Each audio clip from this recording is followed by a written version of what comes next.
Bismillahirrahmanirrahim. Assalamualaikum warahmatullahi wabarakatuh. Alhamdulillah. Alhamdulillahi rabbil alamin. Wabihi nasta'in wa ala umuri dunya waddin. Wassalatu wassalamu ala nabiyyina Muhammadin wa ala alihi wa sahbihi ajma'in, amma ba'du. Allahumma allimna ma yanfa'una wa zidna ilman. Yang saya hormati pengurus DKM Masjid JGC, jamaah sholat maghrib yang dirahmati oleh Allah Subhanahu wa ta'ala. Al-mabhasu salisu anwa'ul mutahhirati. Yang akan kita bahas pada hari ini adalah macam-macam cara untuk membersihkan diri kita, baik dari hadas kecil, hadas besar, maupun dari najis. Jadi ada cara-cara membersihkan kita dari hadas kecil, hadas besar, maupun dari najis. Sabata bid-dalilil qat'i al-mujma' alaihi, bahwasanya telah ditetapkan di dalam hadis Nabi Muhammad SAW dan para ulama sudah berijma' bahwasanya cara membersihkan hadas kecil ialah dengan wasilah air dan debu. Jadi caranya dengan berwudu, baik itu dengan air maupun dengan debu. Kalau tidak ada air berarti dengan debu. Nah, itu terjadi kesepakatan para ulama. Jadi yang dimaksud dengan hadas kecil adalah ya seperti kita mau sholat, itu hadas kecil namanya. Jadi kalau kita ingin membersihkan diri dari hadas kecil, maka para ulama sepakat caranya adalah dengan berwudu dengan cara baik itu dengan air, kalau tidak ada air dengan debu. Itu dengan hadas, itu hadas kecil. Sedangkan hadas besar seperti mandi junub, kemudian haid, nifas, dan lain-lain, maka cara membersihkannya juga sama. Dengan air, ya, mandi ya, dengan air, atau kalau tidak ada air dengan debu juga, dengan bertayamum, ya, dengan debu juga. Nah, itu juga terjadi kesepakatan para ulama. Jadi kalau membersihkan hadas kecil dan hadas besar itu alatnya dua, yaitu air atau debu kalau tidak ada air. Kemudian yang menjadi poin penting pada bahasan kita adalah cara membersihkan najis, bukan hadas kecil dan hadas besar, tapi cara membersihkan najis. Nah, ini yang akan kita bahas pada maghrib kali ini. Jamaah sholat maghrib yang dirahmati oleh Allah Subhanahu wa ta'ala, adapun cara membersihkan najis ada yang disepakati oleh para ulama seperti dengan air. Itu sepakat para ulama kalau dengan air. Ada najis di depan kita, kita bersihkan dengan air, itu enggak ada perbedaan pendapat para ulama.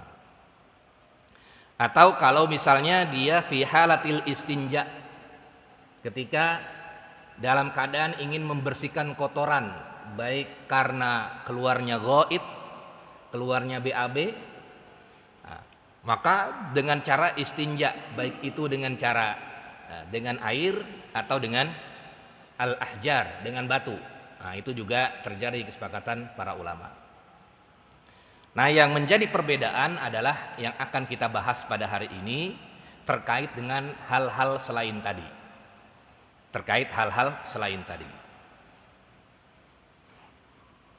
Para ulama berbeda pendapat mengenai cara membersihkan najis, ada berapa macam.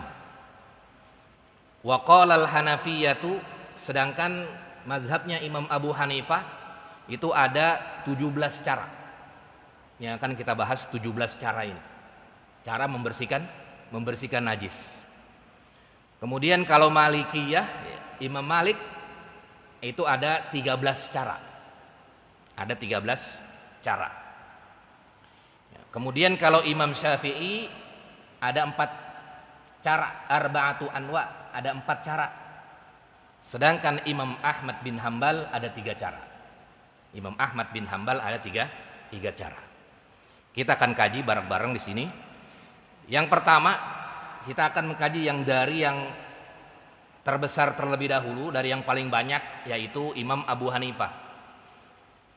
Beliau berpendapat bahwasanya cara membersihkan najis ada 17 cara. Cara yang pertama adalah yajuzu rab'un najasati an mahalliha bima ya'ti. Boleh menghilangkan najis dari tempatnya, ada najis di depan kita, apapun najisnya, jenisnya, dengan cara sebagai berikut. Ada 17 cara. Cara yang pertama adalah al-ma'ul mutlak, dengan air. Ya, tadi sepakat para ulama dengan air. Dengan air. Kalau ada air tinggal kita bersihkan najis tersebut sampai hilang. Sampai hilang. Nah, itu yang pertama adalah dengan air. Al-ma'ul mutlak, dengan air yang mutlak. Seperti ma'us sama, ya, air hujan, air sungai, air danau, wal bihar, wal uyun, air mata air, ya. Keran-keran ini kan dari air mata air semua, dari dalam bumi. Itu semua bisa untuk membersihkan najis. Itu yang pertama. Kemudian yang kedua, ya, cara yang kedua, al-ma'i'at at-tahirat. Al-ma'i'at itu adalah jenis, tapi bukan air, tapi jenisnya cair. Jenisnya cair, tapi dia suci. Jenisnya cair, tapi dia suci. Seperti misalnya ma'ul warad, air mawar, atau air yang sudah tercampur dengan barang-barang yang suci. Misalnya air apa nih? Misalnya ada air teh, misalnya ada air-air yang lain, tapi masih ada zat cairnya. Nah, itu boleh menurut Imam Abu Hanifah. Yang penting masih ada zat cair-cairnya itu. Ketika ada najis, nggak ada air mutlak. Ini saya nggak ada air ini, nggak ada air yang biasa normal begini, kekeringan kita. Tapi yang ada air kelapa misalnya, tinggal metik aja air kelapanya. Ada najis di depan kita. Nah, ini bisa digunakan dengan air, yang penting air, walaupun itu ada jenis lain tapi suci. Ada jenis lain tapi suci. Tapi yang lain tidak, ya.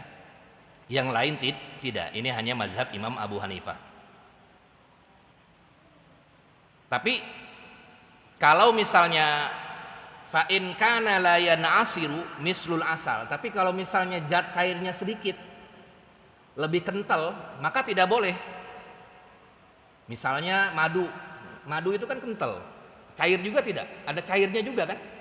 Madu banyak gitu, dibuat membersih najis, tetap dia tidak boleh. Tetap dia tidak boleh. Kenapa sebabnya? Karena la yanasirun najasa, tidak bisa menghilangkan najis, justru malah bersatu dia nanti. Kayak minyak juga, az-zait, minyak misalnya, itu malah bersatu, bukan membersihkan, malah jadi bersatu, enggak hilang, justru malah bersatu. Atau misalnya adonan kayak misalnya tepung, adonan yang basah-basah itu. Kemudian kan ada cair-cair juga, ada airnya, tapi lebih kental dia. Kemudian di depan ada najis, kita siram aja pakai itu. Nggak bisa membersihkan najis, karena najisnya nggak hilang, justru najisnya malah bareng-bareng dengan adonan tersebut, karena zat cairnya lebih sedikit daripada yang lainnya, yang jamitnya itu. Jadi kalau yang zat cairnya lebih banyak, maka dia boleh.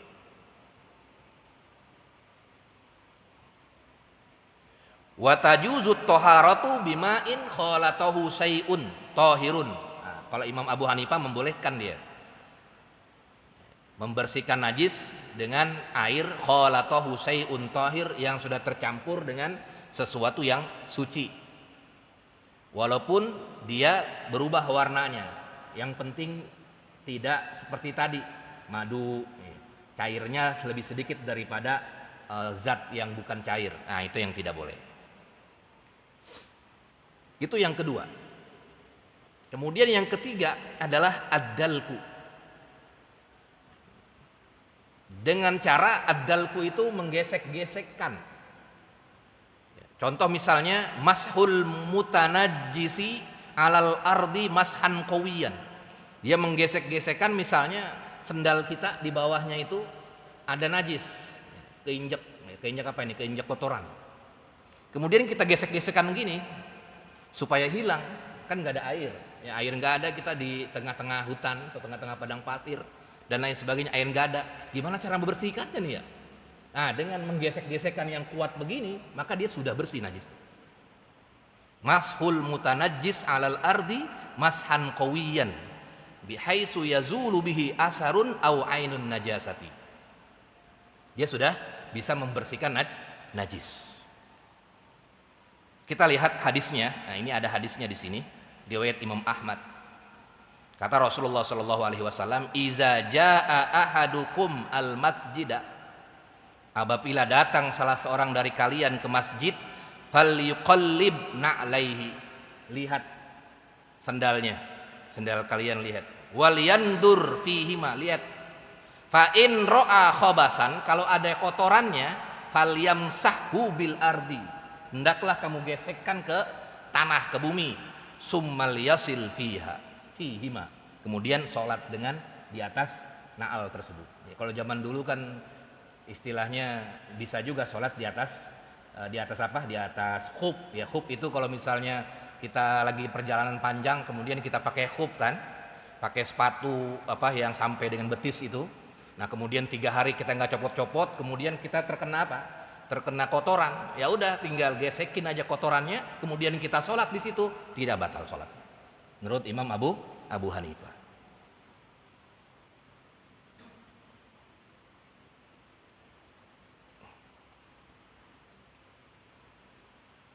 Kemudian yang keempat adalah al-mashul ladzi yazulu bihi asarun najasati, dengan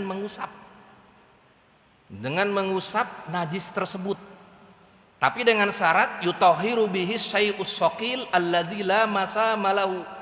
Tapi dengan syarat tempat ketempelan najis itu adalah sesuatu yang tidak nyerep, seperti pedang.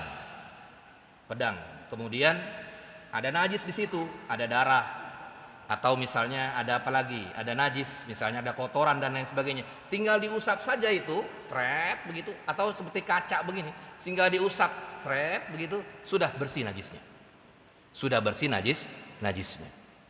Kasaifi seperti pedang, wal mar'ati seperti kaca, waz zujaji ya, sama itu kaca, wal aniyatil madhunah seperti wadah-wadah yang keras, waz zufar seperti kuku. Ini kan kuku kalau kena najis tinggal digesek ini aja udah hilang. Beda dengan yang di sini, nyerap dia. Atau di baju nyerap, ada lubang-lubang dikit. Kalau di sini ada pori-pori dikit kan. Nah, harus dia nggak bisa dengan cara begini saja. Tapi kalau di kuku, kemudian di beling-beling begini atau di pedang, itu tinggal dibersihkan saja, sudah hilang najis. Sudah hilang najisnya. Ini menurut Imam Abu Hanifah. Wal khamis, sedangkan yang kelima, al jaffaf bis samsi awil hawa. Kering di bawah sinar matahari atau kering akibat angin, hembusan angin.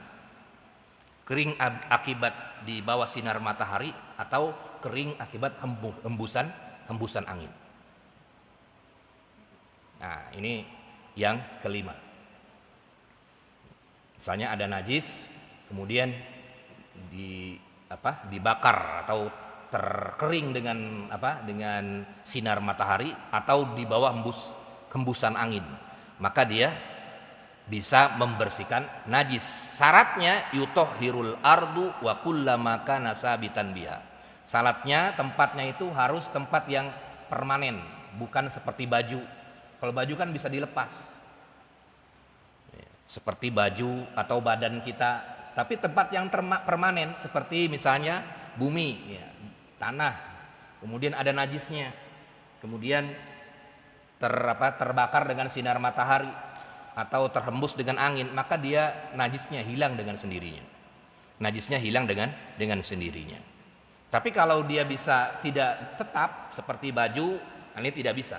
Dia harus membersihkannya dengan cara digusel, ya, dengan cara dibersihkan sampai bersih. Apa dalilnya? Dalilnya adalah yang pertama ada asar dari Ibnu Umar. Asar itu adalah perkataan para sahabat. Ibnu Umar, kuntu abitu fil masjid. Saya nginep di masjid. Dulu pada zaman Rasulullah SAW dia nginep di masjid. Fi ahdi Rasulillah sallallahu alaihi wasallam, pada zaman Rasulullah sallallahu alaihi wasallam, wa kuntu syaban azaban. Saya seorang pemuda, sering nginep tidur di masjid begitu. Wa kanatil kilabu tabul. Kilab itu anjing, kemudian hewan-hewan itu pada lewat-lewat di masjid itu. Ada yang tabul itu BAK, kencing. Kemudian ada yang BAB dan lain sebagainya. Tapi karena terbawa sinar matahari, walam yakunu yarusuna say'an min dzalik.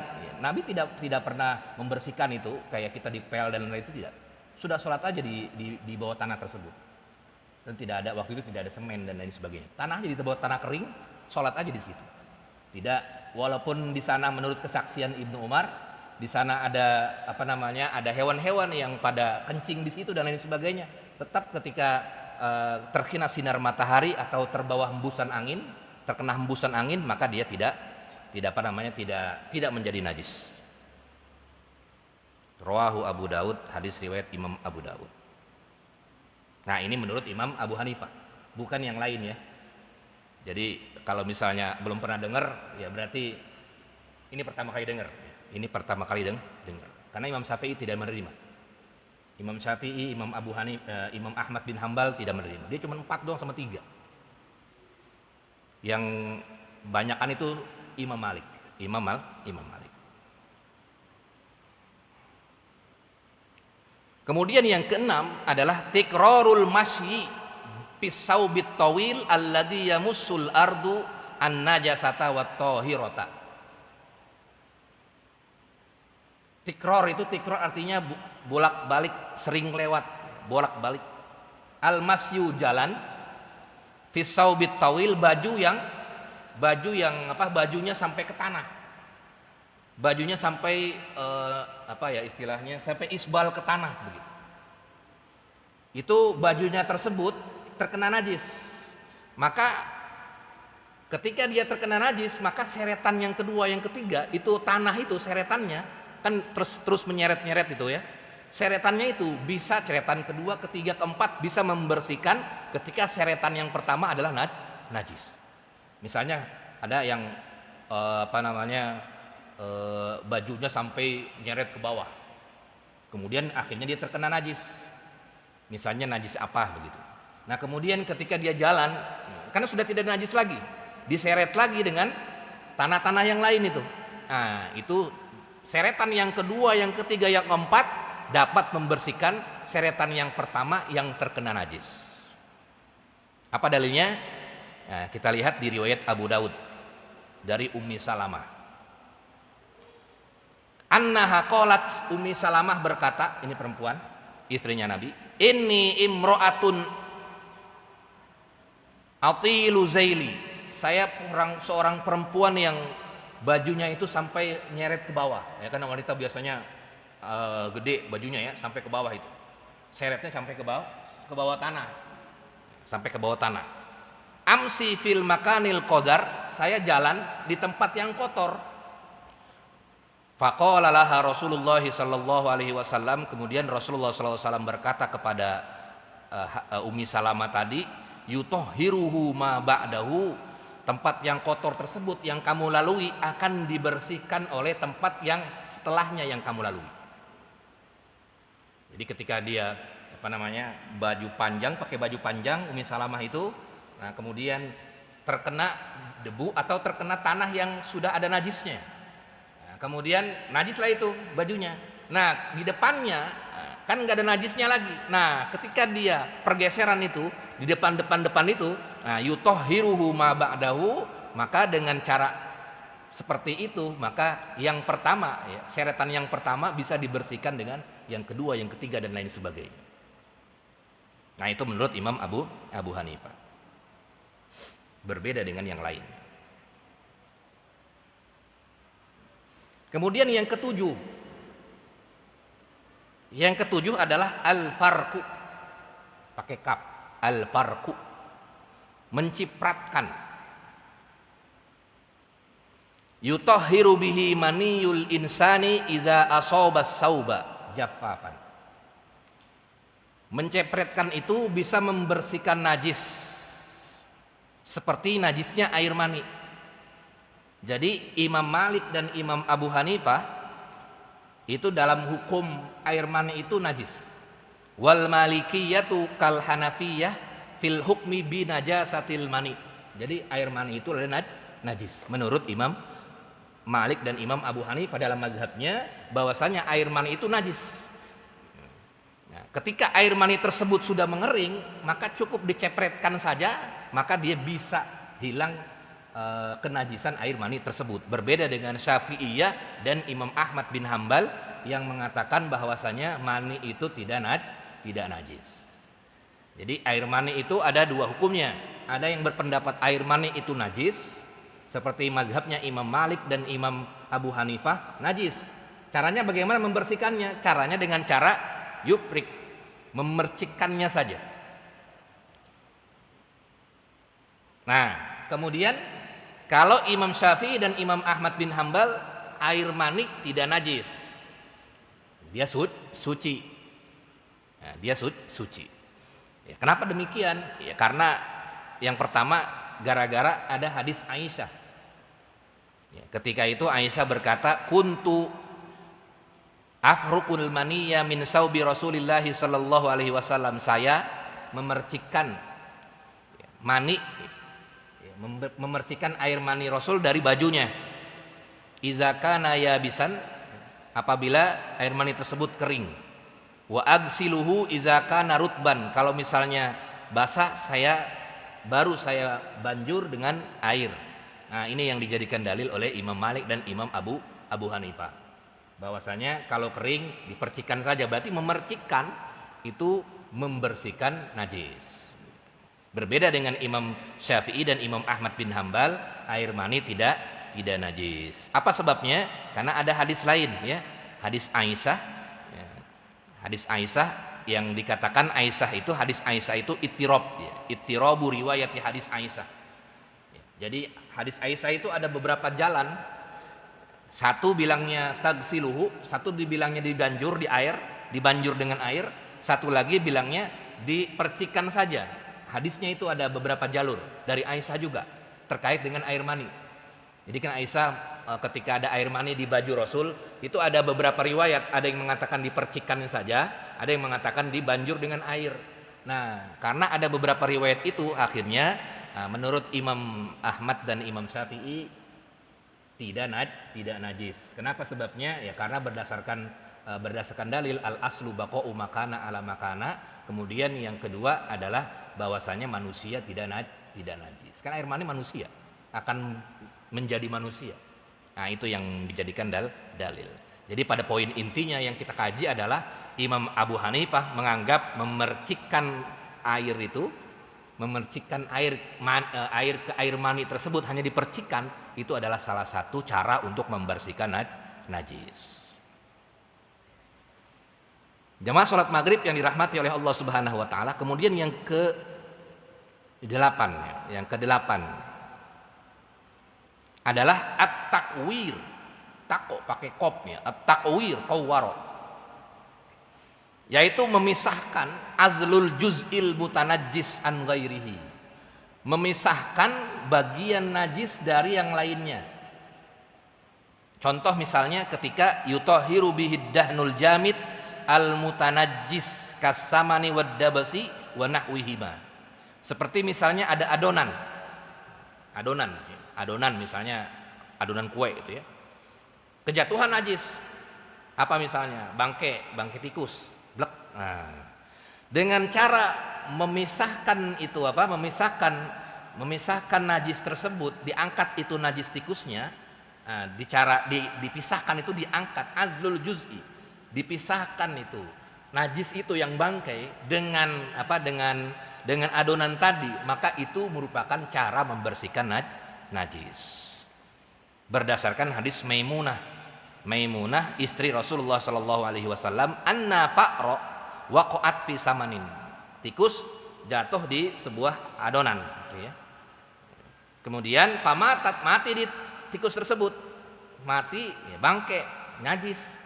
Kemudian fasu'ilan Nabi ditanya gimana cara ini, saya buang semua atau bagaimana?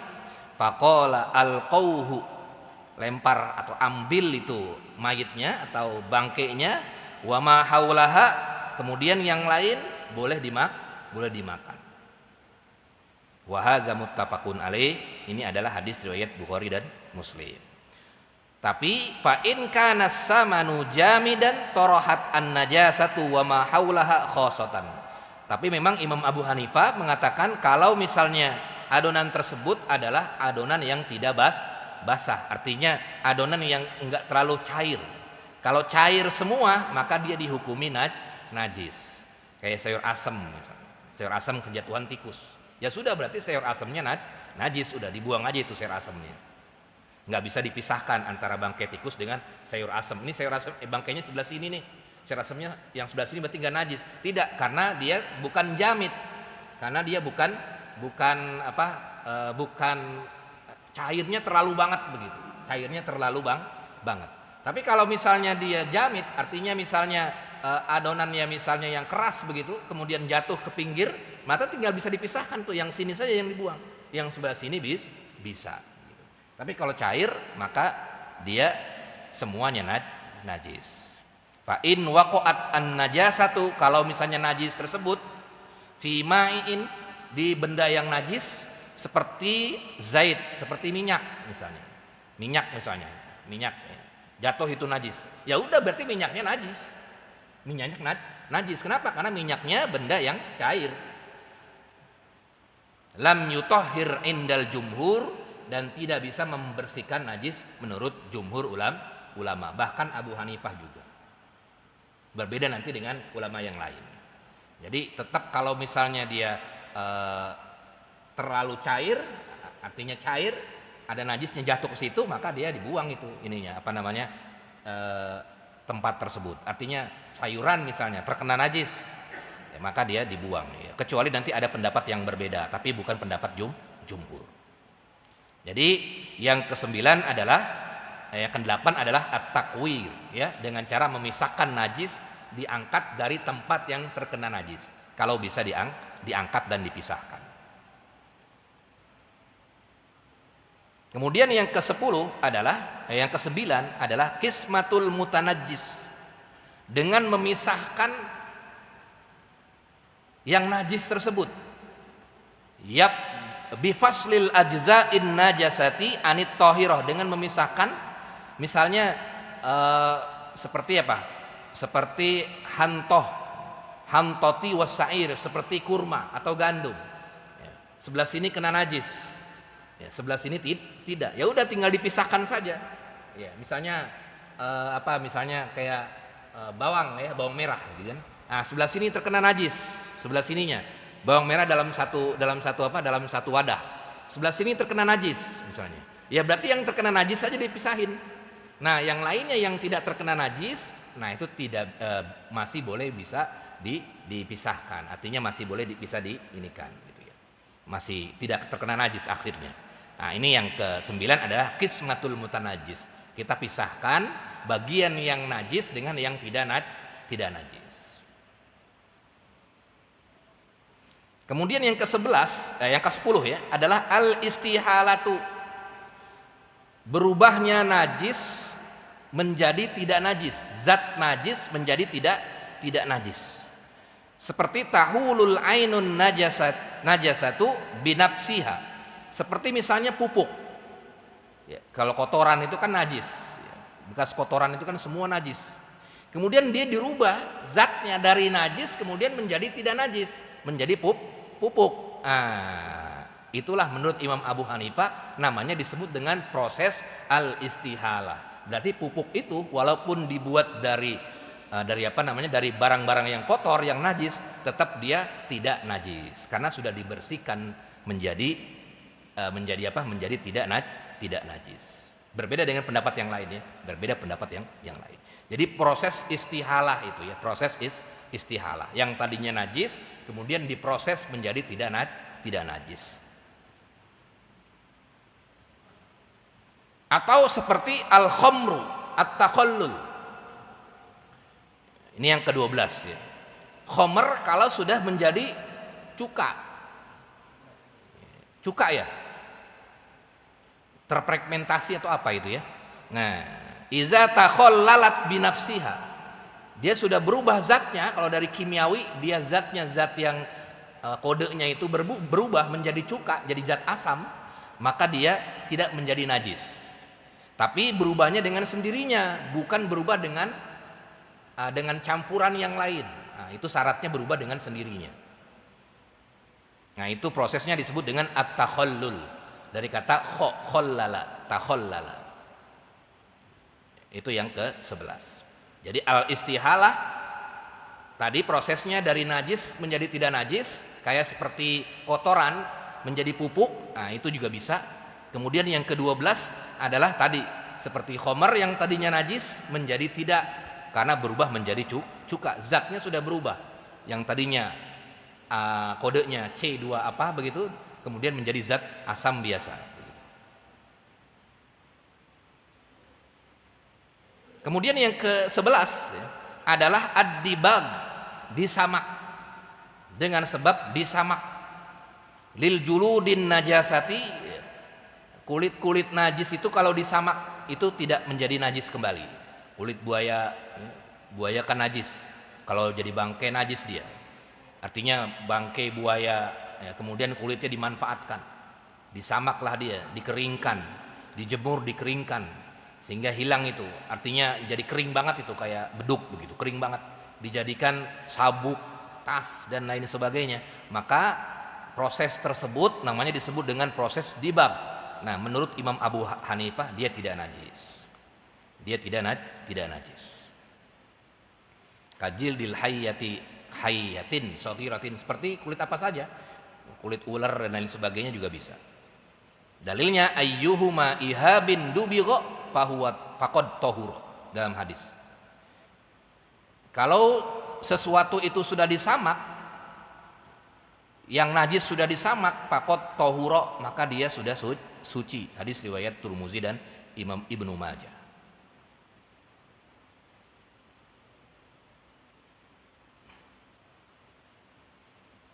Kemudian yang selanjutnya adalah yang ke-13 az-zakatus syar'iyyah, menyembelih secara syariat. Ya, kambing kan kalau disembelih itu itu menjadi tidak najis, dipegang juga nggak najis. Tapi kalau dia nggak disembelih secara syar'i kan najis, bangke. Tapi kalau disembelih kemudian kan mati tuh kambingnya, kita pegang tuh daging yang kita pegang, ini yang kita pegang, nggak najis lagi. Kenapa? Karena proses az-zakatus syar'iyyah, proses penyembelihan itu tidak najis lagi. Yang ke-14 adalah an-naru tathuru atau tutahhiru al-asya al-mutabbakh. Api itu bisa mensucikan sesuatu yang najis. Api izastahalat bihan najasatu. Misalnya menurut Abu Hanifah ini ya. Jadi kalau dibakar itu najisnya bisa hilang. Kenajisannya bisa hilang. Dibakar dengan cara dibakar, diapikan. Nah, itu kenajisannya bisa hilang.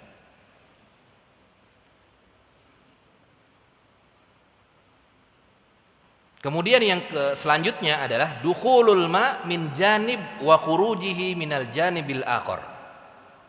masuknya air dari satu sisi ke sisi yang lain. Misalnya sisi sini najis, tapi ada air sebelah sini masuk, sebelah sana keluar lagi, dia tidak najis. Dia tidak najis karena airnya berganti, terus berganti dalam bab yang namanya bab air mengalir yang pernah kita bahas. Imam Abu Hanifah itu rada meluaskan ya. Pokoknya kalau air mengalir apapun tetap dia tidak najis. Di spot sini ada najis, tapi karena dia ada aliran sebelah sini, sebelah sana juga ngalir, ya sudah tidak najis jadinya. Tidak najis. Dukhulul ma min janib wa khurujihi minal janibil akhar. Dia tidak najis. Tapi tadi ya, dia ada dua sisi, bukan satu sisi, ada dua sisi. Kemudian yang selanjutnya adalah al-hafru, dengan cara di qalbul ardi yaj'alul a'la asfala. Jadi membalikkan tanah, ya, menguburkan ini, membalikkan tanah dari atas kemudian menjadi ke bawah. Misalnya ketika kita pengen sholat nggak ada sejadah, kemudian kita sholatnya di tanah, gitu kan? Bingung ini tanahnya najis semua ini. Kita bingung, nggak ada tempat najis semua ini. Ya kita bukan di sini, anggap aja kita lagi di hutan. Kemudian tempatnya najis semua.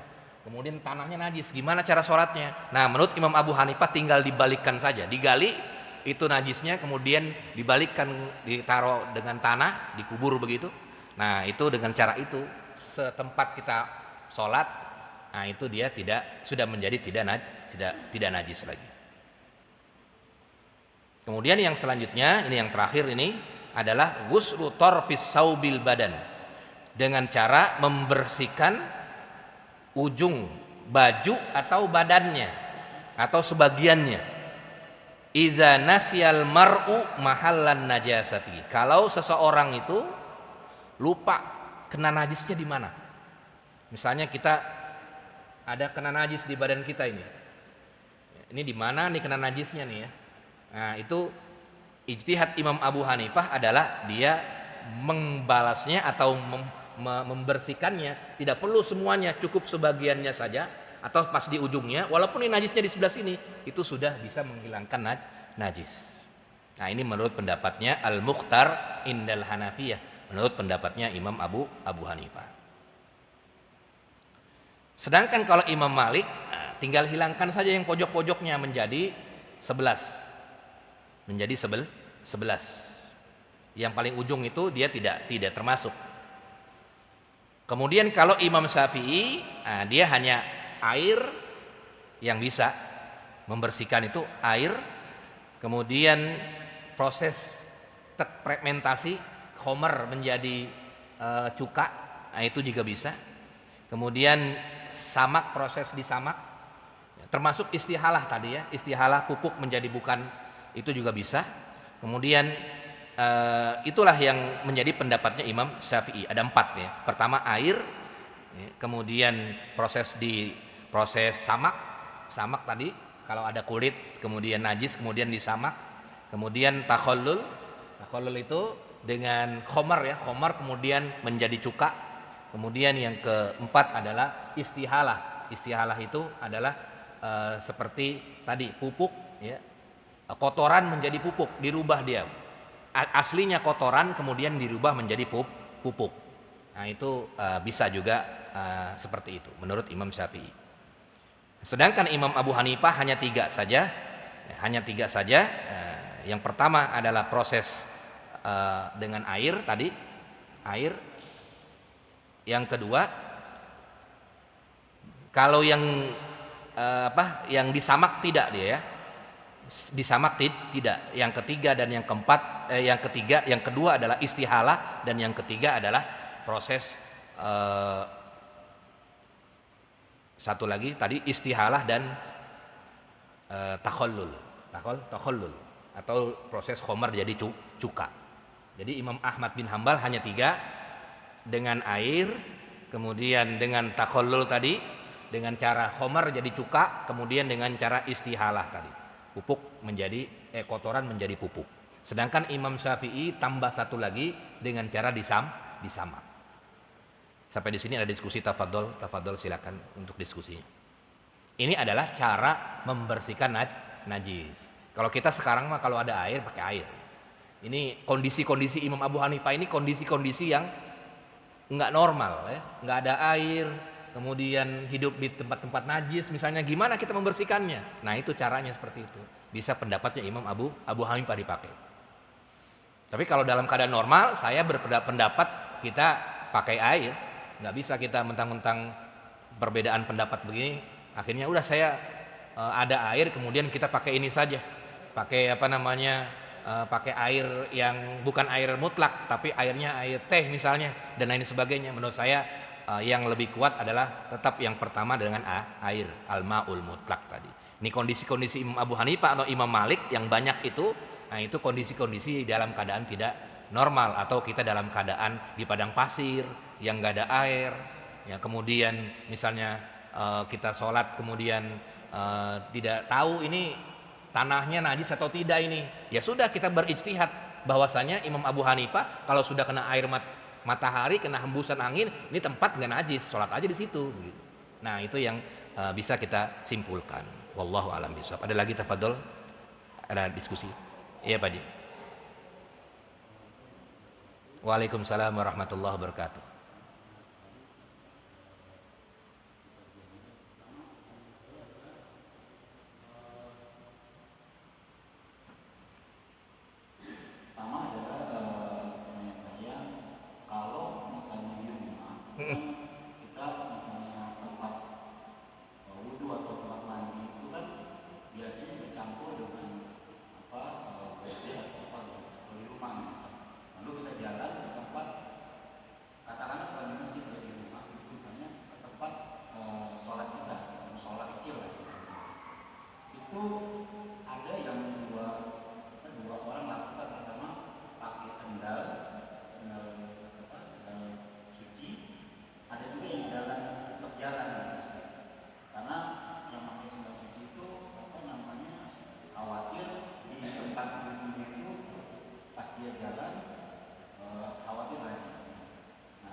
Menjaga. Apakah pendapat Ustaz yang mana yang pakai sendal lebih baik? Tapi kalau enggak, kalau pakai sendal itu apakah dia masih bisa? Itu nah, yang kedua mengenai kita misalnya di satu rumah Ustaz, itu kadang-kadang kan kita ngepelnya itu kan kalau saya lihat kebanyakan orang dicebur-ceburin gitu Ustaz, maksudnya di tempat yang sama orang, sehingga najisnya itu tetap ada di tempat yang kita pel gitu. Ada yang buat cara juga orang setelah selesai disiram lagi lantainya. Tapi seandainya tidak disiram lagi, apakah itu tetap bisa membersihkan najis? Itu terima kasih Ustaz. Assalamualaikum. Waalaikumsalam warahmatullahi wabarakatuh. Ya, yang pertama menarik terkait dengan di kamar mandi ya. Di kamar mandi dia pengen sholat tapi sholatnya di luar, di langgar kecil. Yang satu pakai sendal, yang satu tidak pakai sendal. Yang jelas yang pakai sendal aman ya. Nah, kemudian dia sholat, kemudian dilepas sendalnya. Kalaupun ada najis aman artinya kalaupun ada najis aman. Nah kemudian bagaimana kalau yang tidak pakai sendal? Tidak pakai sendal. Nah, perlu diketahui juga najisnya itu apa. Kan harus tahu juga najisnya. Artinya kalau di kamar mandi najisnya apa? Kencingnya, air kencing.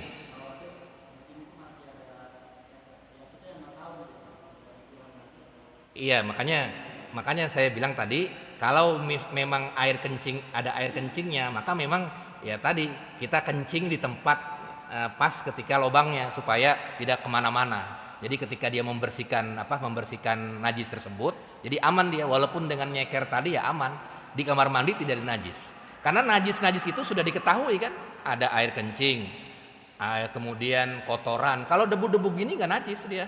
Walaupun dari kamar mandi nyeker jalan ke langgar kita, bolak-balik pun nggak najis kalau nggak ada barang-barang najis.